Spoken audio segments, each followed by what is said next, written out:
headed west on the road, and we're coming up on tract 20. We're headed back basically toward the main entrance. We came through, we went past the property to look at some other stuff, and now we're coming back, and we're actually doing the video on the way back, so we'll be coming in the back direction.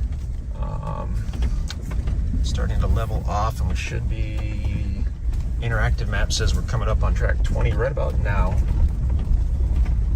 There we go.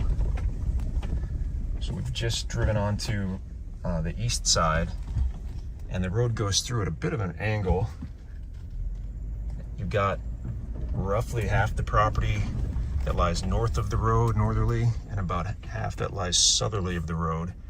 And like a lot of the tracts, it looks like this was scheduled to be sold as two separate tracts, one north of the road and one south. And they opted just to sell them together, which I think is nice. Kind of gives you more control to have land on each side. Okay, I know everything looks a little dark. We're looking into the sun, unfortunately. The topo map shows where we are, where the road is. This ridge is about the highest point of the property and slopes down as you move away. So as we move northerly, it begins to slope. As we move southerly, it begins to slope. Northerly,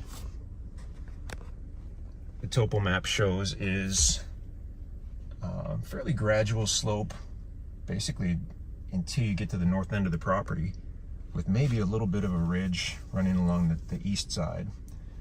Looking southerly, it shows we have probably a steeper slope, and then there's actually a valley that crosses over the south side, so that's interesting. We've said it on a couple of these videos. If a property happens to have a valley, that's a good place if you're interested in looking for a cave or a spring. The caves or springs that we've found over the years are almost always located in valleys,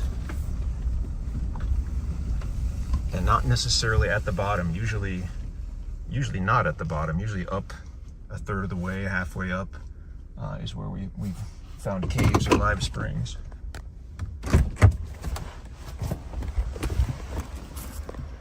And we have not explored it at all, so we have no idea what's out there, but point being that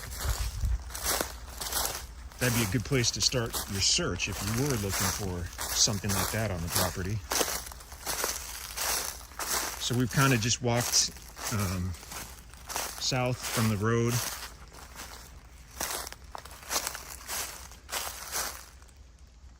And this appears to be probably a fairly usable area on the property.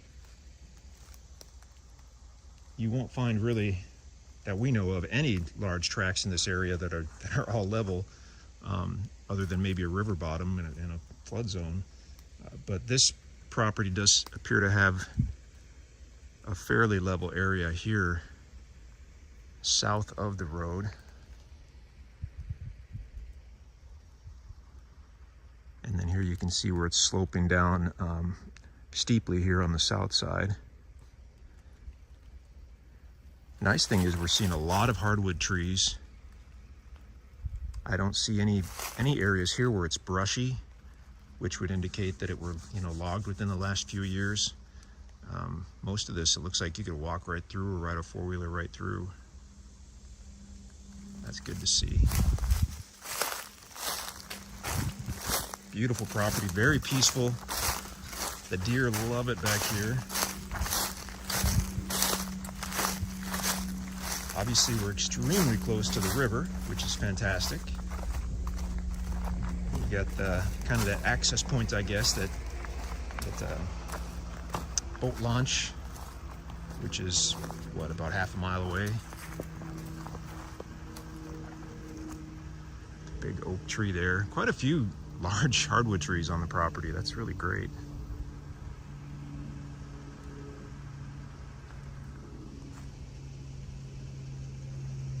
So definitely check out the listing page if you haven't seen it already. You're going to want to check out the drone video The interactive map can be super helpful, especially if you've kind of looked at topo maps before, or if you don't mind learning, it's not too bad. A topo map is probably the best way to really see a property without walking the entire property. But that's track 20. If you have any questions, just let us know.